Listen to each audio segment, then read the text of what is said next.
What's up, beautiful people? Today we're going to be checking out CNN has meltdown as Hunter Biden's plea deal unravels. Let's get to it.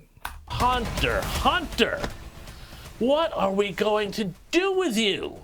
And more specifically, what are we going to do with your high-priced, high-powered lawyers who turn out to be every bit as sleazy and incompetent as the Department of Justice lawyers your dad's Attorney General rolled out to protect you? Look, this story I'm about to tell you is pretty wild. And as I watched it play out yesterday, I almost couldn't believe what I was hearing. Now, remember that whole sweetheart deal Hunter got from the feds? You know, the one that would let him skate on gun and tax charges and put an end to all those pesky legal investigations that might have seen Hunter's foreign influence peddling traced back to his dad, a.k.a. the president, a.k.a. the big guy who was getting 10% at least of all this activity? Activity that was so lucrative that it generated a 7-figure tax bill, which Hunter could have gotten away with just simply not paying? But bow. It's gone. Or at least put on the sort of hold normally reserved for people trying to get through to change their reservation with Qantas. It seems the judge who was looking at this plea deal, Mary Ellen Noreika, took one look at the absolute nonsense that was being proposed and said, no way. And good on her. The fact that she saw what was happening and had the courage to say stop is a great credit not just to her, but also the resilience of the rather battered American justice system, where if you're a Biden at least, the fix is, generally speaking, comprehensively in. Only this time, it wasn't. You see, it came out in the plea bargain hearing that what was proposed for Hunter was not just something that would get him off the hook for all the stupid crimes we do know about.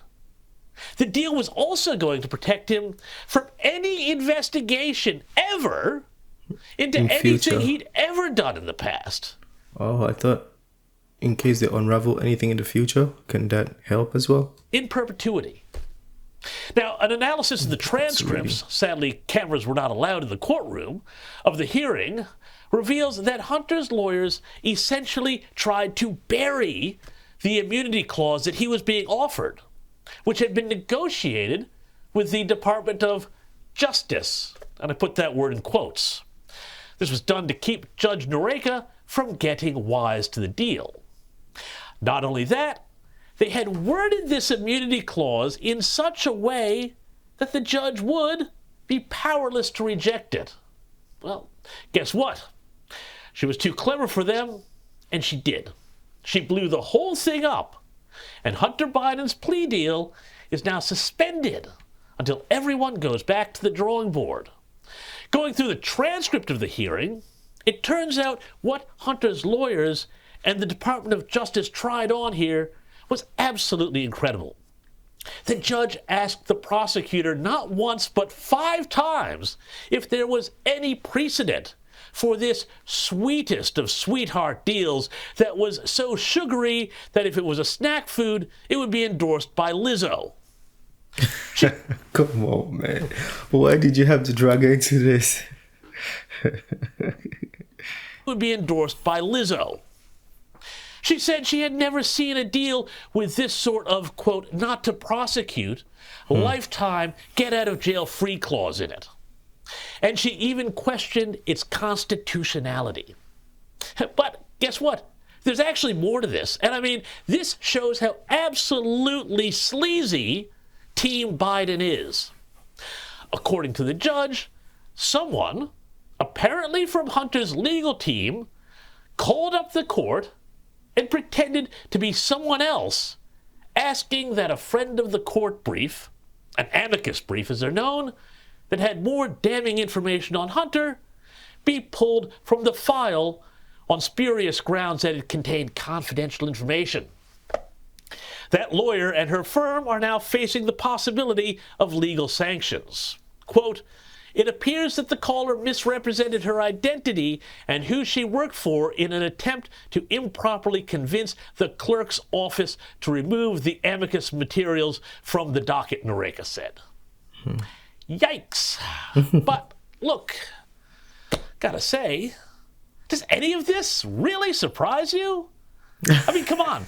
We're talking about the Bidens, a family whose patriarch made his entire career lying about absolutely everything.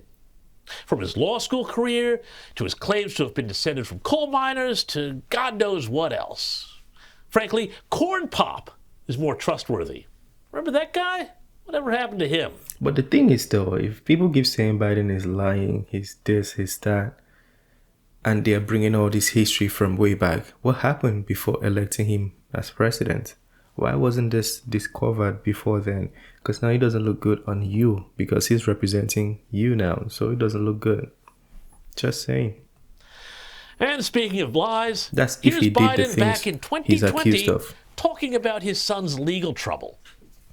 Mr. Biden, if I can, Sure. Questions and controversy continues today about Hunter Biden, your son's. There is no controversy about my overseer son. dealing- It's just all a questions. lie. It's a flat lie because the president has nothing else to run on. If you notice, while American people are talking about what's happening to their families, he has no plan. In the debate, he has no plan. Everything from the Wall Street Journal, every other major news outlet has said what he's saying is simply not true. Pretty fired up there, the big guy.